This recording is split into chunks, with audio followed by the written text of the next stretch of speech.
ఈ రోజున కొంతమంది మనం నమ్మి ఏదైనా ఒక పని అప్పగించి ఏదైనా కొంత డబ్బు అప్పగిస్తే ఆడి నమ్మకం ఏంటో మనకు తెలిసింది. ఇతను ఎన్ని సంవత్సరాల నుండి ఆ ఇంట్లో నమ్మకంగా ఉంటున్నాడో ఆలోచించండి. భౌతికంగా ఒక్క నిమిషం ఆలోచించండి.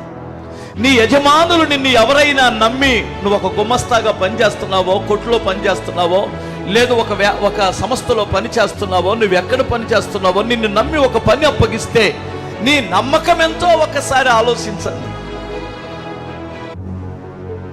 కొంచెములో నమ్మకంగా ఉన్నవాడు ఎక్కువలో నమ్మకంగా ఉండునని నా ప్రభువు చెప్పాడు.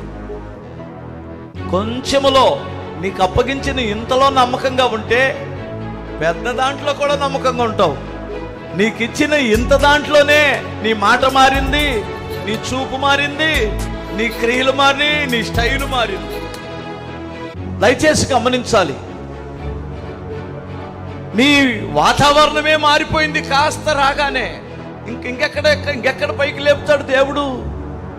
ఇంక లేపడు. ఒరే నీకు ఇదే ఎక్కువ రా బాబు, తమ్ముడు, నాన్న, ఇక అనిగుండు అని ఇక అక్కడి నుంచి డౌన్ అవుతావు. జాగ్రత్త. నువ్వు కావాలంటే టెస్ట్ చేసుకో.